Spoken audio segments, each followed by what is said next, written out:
წამია.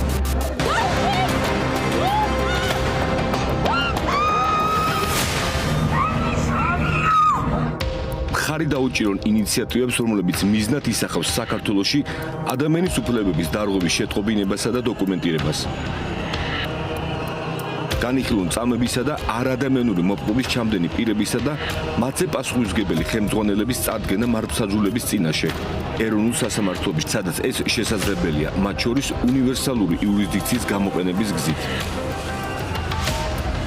ქიმიური იარაღის შესახებ 1992 წლის კონვენციის წევრმა სახელმწიფოებმა შეიძლება განიხილონ OPCW-ის აღმასრულებელი საბჭოს მიმართვა საქართველოს ხელისუფლების მიერ ქიმიური იარაღის სავარაუდო გამოყენების ფაქტების გასარკვევად. ადამიანის უფლებათა ევროპული კონვენციის წევრმა სახელმწიფოებმა შეიძლება განიხილონ ადამიანის უფლებათა ევროპულ სასამართლოში სახელმწიფოთა შორისი სარჩელის წარდგენა კონვენციის 33 მუხლის შესაბამისად. წამების საწინააღმდეგო კონვენციის მონაწილე სახელმწიფოებმა შესაძლოა განიხილონ სახელმწიფოთა შორისი შეტყობინების წარდგენა წამების წინააღმდეგ ბრძოლის კომიტეტში.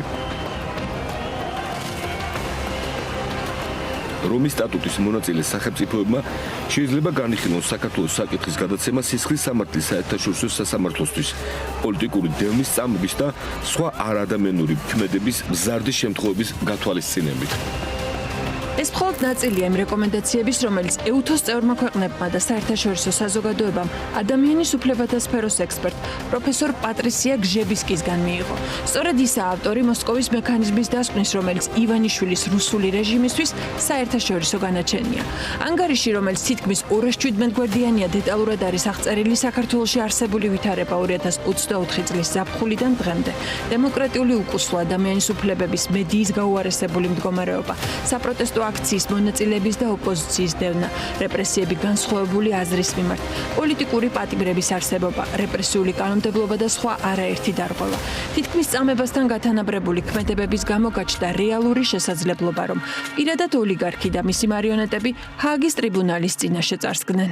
მოსკოვის მექანიზმის საბოლოო ანგარიში ობიექტურად არის საერთაშორისო სამართლებრივი განაჩენი ივანიშვილის რეჟიმისთვის და ამით არც საკუთარ თავს ვიმხნევებ, არც მაყურებელს ვამხნევებ. ეს არის აბსოლუტურად თვითკმარი სამართლებრივი საფუძველი იმისთვის, რომ ეხლა რაზეც ჩვენ საუბრობთ, როგორც ეროვნულ დონეზე გამოძიებები, ასევე ჰააგის სასამართლოში გამოძიება, ასევე ქიმიური იარაღის პრევენციის ორგანიზაციაში გამოძიება და ასევე სტრასბურგის სასამართლოში სახელმწიფოთა შორისი სარჩელი დადგეს დღის წესრიგში.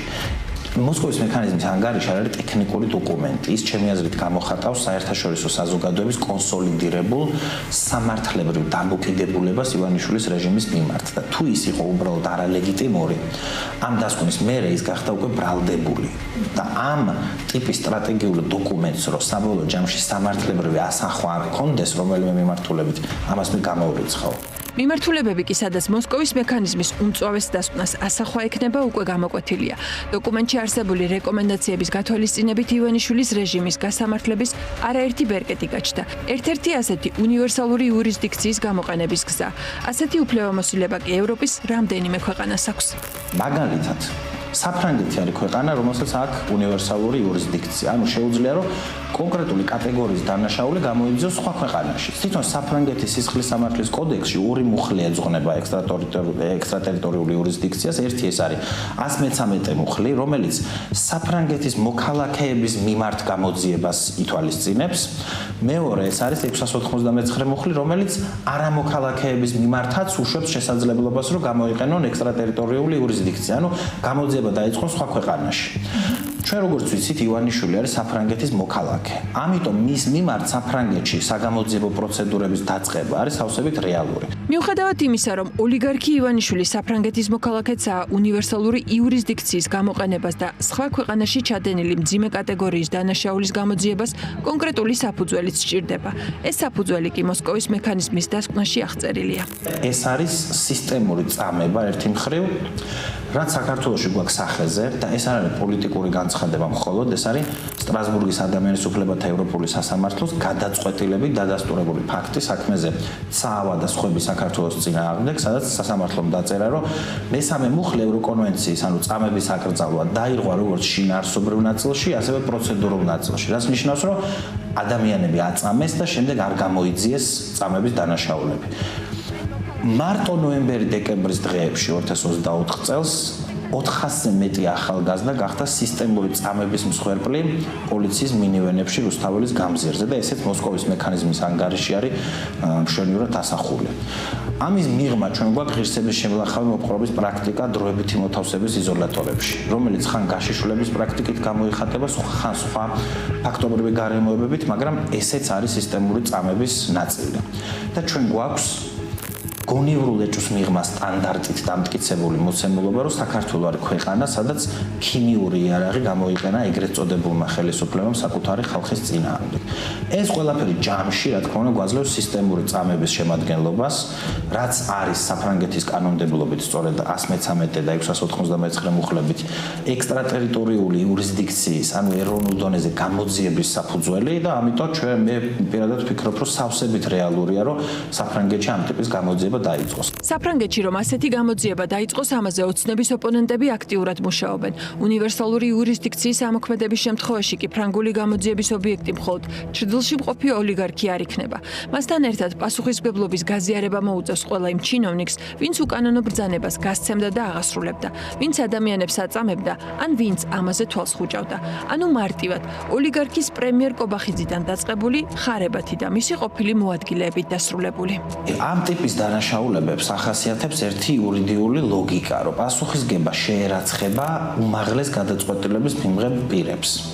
ესე არის ჰააგის საერთაშორისო სისხლის სამართლის სასამართლოში და ესეა ეროვნულ დონეზე გამოძიების შემთხვევაშიც. ივანიშვილი არის ადამიანი, რომელიც იღებს გადაწყვეტილებებს ამ ტიპის დანაშაულებებთან დაკავშირებით საქართველოში და ესეც არის აბსოლუტურად დამტკიცებადი ფაქტი. სხვათა შორის ეს არის ერთ-ერთი იურიდიული ნაწილი ამ ყველაფრის, ხო? იმიტომ რომ ივანიშვილის ოფიციალური ფორმალური პოზიცია არ უჭირავს ეგრეთ წოდებულ მთავრობაში, თუმცა არსებობს უამრავი ფაქტი იმის დასამტკიცებლად, რომ ივანიშვილია ვინც იღებს გადაწყვეტილებას ესეთ საკითხებზე. სხვათა შორის თქვენ რომ ნახოთ პრაქტიკა უნივერსალური იურისდიქციის გამოყენებასთან დაკავშირებით, როგორც საფრანგეთის, ისე გერმანიის, ისე ნიდერლანდების ან ბელგიის შემთხვევაში არის ესეთი მაგალითები, რომ ადამიანს არ უჭირავს ფორმალური პოზიცია ეგრეთ მთავრობაში, მაგრამ მტკიცდება, რომ ის არის მთავარი პასუხისმგებელი კონკრეტულ დანაშაულებებზე. ამიტომ ერთი მხრივ მნიშვნელოვანია სწორედ ივანიშვილის წინააღმდეგ ამ ტიპის საგამოძიებო მოქმედებები. მეორე მხრივ არიან ადამიანები, რომლებსაც ასევე აქვთ პასუხისმგებლობა და ბრალეულობა სისტემურ წამებაში, რომელსაც საქართველოში აქვს ადგილი.